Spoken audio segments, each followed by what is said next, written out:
ومن أجل ذلك أجازوا أن يقول أحدنا لفظ السيادة للنبي المصطفى صلى الله عليه وسلم تأدبا في الأذان وفي الإقامة وفي التحيات وفي الشهادة، فتقول أشهد أن لا إله إلا الله وأشهد أن سيدنا محمد رسول الله، بالرغم أنه لم يقل، وإنما قال وأشهد أن محمدا، قالوا تواضعا. وهل الأدب أولى أو الاتباع؟ قالوا مع سيدنا رسول الله الأدب أولى. Assalamualaikum warahmatullahi wabarakatuh. Alhamdulillah wassalatu wassalamu ala rasulillah. Allahumma sholli ala Muhammad wa ali Muhammad. Teman-teman yang dirahmati Allah subhanahu wa ta'ala, berapa waktu lalu Ustadz Nuruddin viral karena penambahan lafaz Sayyidina dalam azan. Pendapat beliau ini ternyata dari guru-gurunya. Coba kita simak video berikut ini. قال من أحدث في أمرنا هذا ما ليس منه، أما إذا كان منه فهو صحيح. ومن أجل ذلك أجازوا أن يقول أحدنا لفظ السيادة للنبي المصطفى صلى الله عليه وسلم تأدبا في الأذان وفي الإقامة وفي التحيات وفي الشهادة، فتقول أشهد أن لا إله إلا الله وأشهد أن سيدنا محمد رسول الله، بالرغم أنه لم يقل، وإنما قال وأشهد أن محمدا، قالوا تواضعا. وهل الأدب أولى أو الاتباع؟ قالوا مع سيدنا رسول الله الأدب أولى. الأدب أولى من الاتباع. وهل على ذلك من دليل؟ ما هو كل واحد الأخ من دول يقول لك فين دليلك؟ بيخضك كده، تفتكر انه مفيش دليل. مفيش حاجة همسة ولا لمسة قالها العلماء إلا ولها دليل، عرفه من عرف وجهله من جهل. قالوا في صلح الحديبية قال بسم الله الرحمن الرحيم، فقال سهيل بن عمرو لا نعرف ما الرحمن الرحيم، اكتب باسمك اللهم. قال امحو يا علي واكتب باسمك اللهم، خلينا نخلص. فمحى علي وكتب باسمك اللهم. هذا ما عاهد عليه محمد رسول الله صلى الله عليه وسلم. قالوا لو علمناك رسول الله ما اختلفنا. قال امحو يا علي واكتب هذا ما عاهد عليه محمد بن عبد الله. قال والله لا امحو ابدا. يعني سيدنا رسول الله بيقول له امحو وبيقول له لا من اشماح. ده ايه بقى؟ ده ادب. ما يقدرش يمحو كلمة رسول الله، مش قادر. قال اشر لي، يعني مشاور لي عليها، فاشار له فمحاها بريقه الشريف. ما قالوش انت وحش يا علي، انت ما طوعتنيش يا علي، انت كذا يا علي، بل قال النظر الى وجه علي عباده.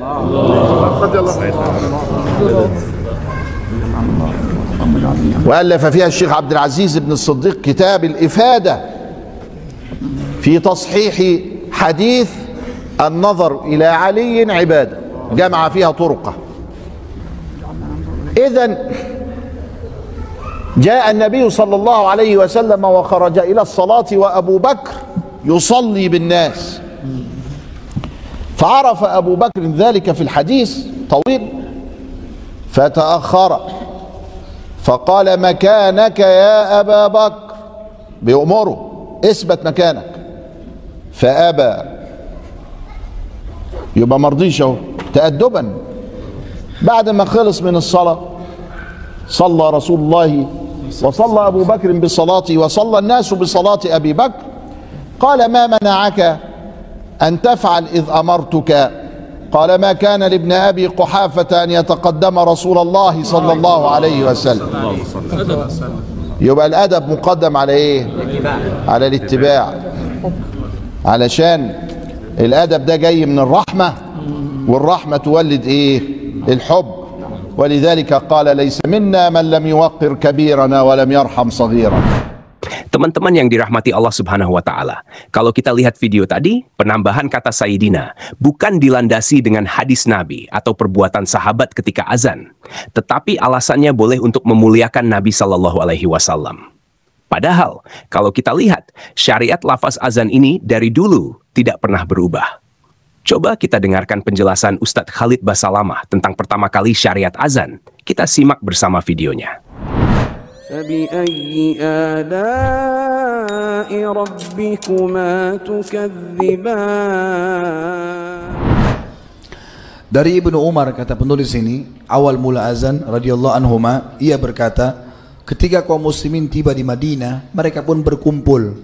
Mereka menunggu sholat tanpa ada panggilan khusus untuknya. Belum ada azan waktu itu. Belum ada azan. Ibnu Umar meriwayatkan radhiyallahu anhuma, ia berkata ketika kaum muslimin tiba di Madinah, mereka berkumpul, mereka menunggu sholat tanpa ada panggilan khusus untuk itu. Suatu hari mereka berbincang-bincang tentang itu. Sebagian dari mereka berkata, gunakan saja lonceng seperti loncengnya orang-orang Nasrani. Sebagian yang lain berkata, gunakan saja trompet seperti yang digunakan oleh orang-orang Yahudi. Maka Umar berkata, mengapa kalian tidak memilih seseorang untuk menyerukan sholat? Maka Nabi SAW mengatakan, wahai Bilal, berdirilah dan serukan panggilan sholat. Awal mula azan mempunyai kisah yang menarik hati untuk mengingatnya. Seperti disebutkan oleh Ibnu Ishaq rahimahullah berkata, ketika Rasulullah SAW telah menetap di Madinah, saudara-saudaranya orang-orang muhajirin berkumpul kepada beliau. Urusan orang-orang Ansar menyatu, perkara Islam telah stabil.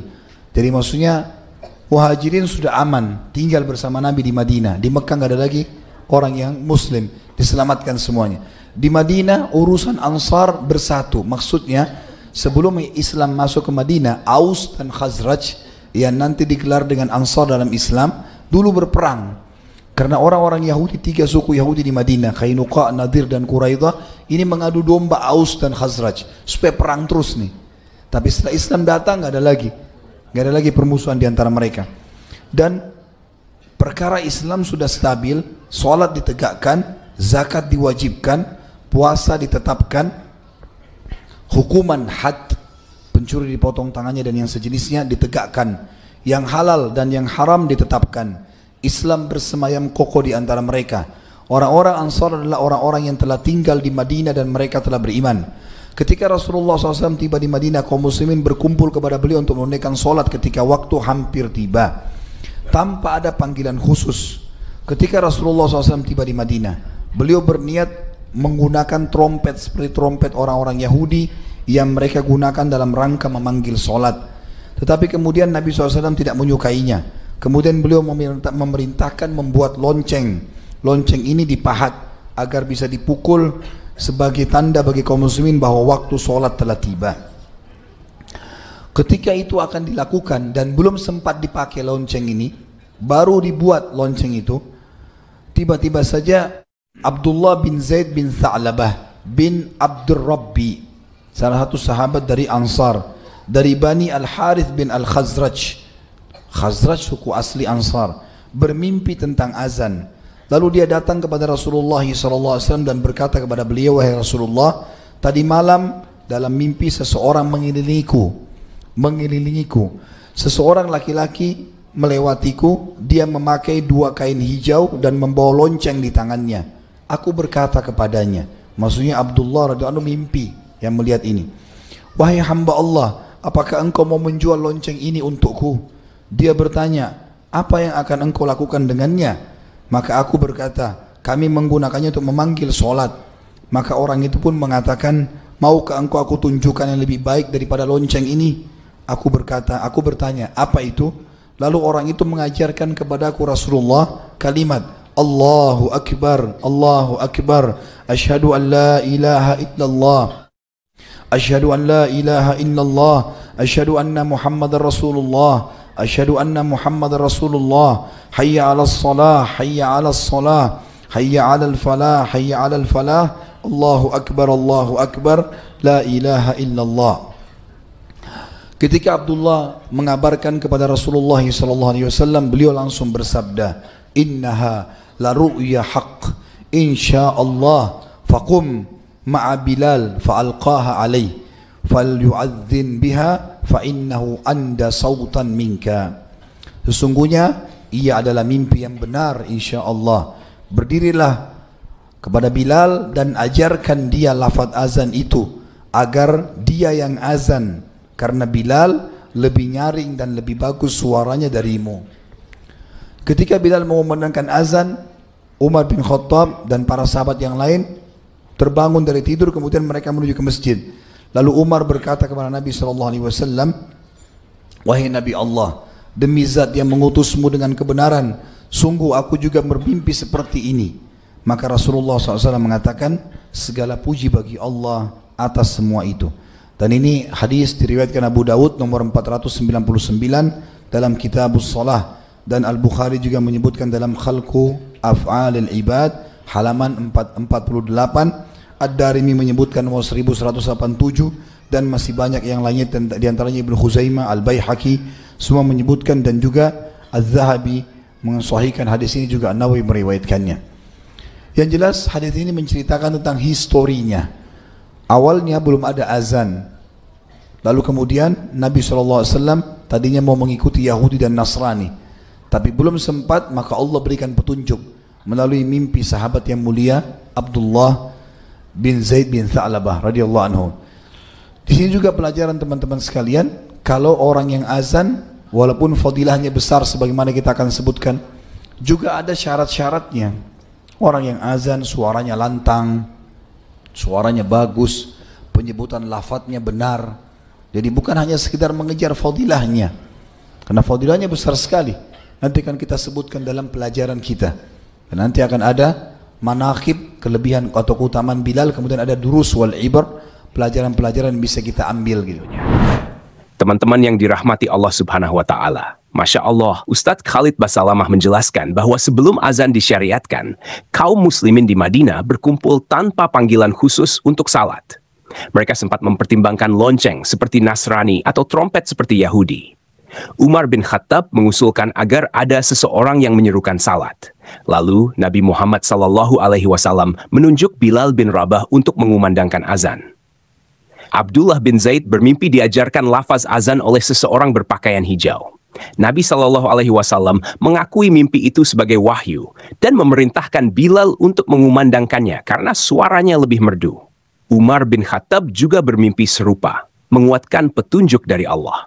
Azan bukan sekadar panggilan salat, tetapi juga tanda keberkahan. Muazin harus bersuara lantang dan melafalkan azan dengan benar, karena keutamaannya sangat besar dalam Islam. Demikian video yang kita dapat bagikan kali ini. Semoga bisa memberikan pencerahan bagi kita semua. Mohon maaf jika ada kekurangan. Barakallahu fikum. Assalamualaikum warahmatullahi wabarakatuh.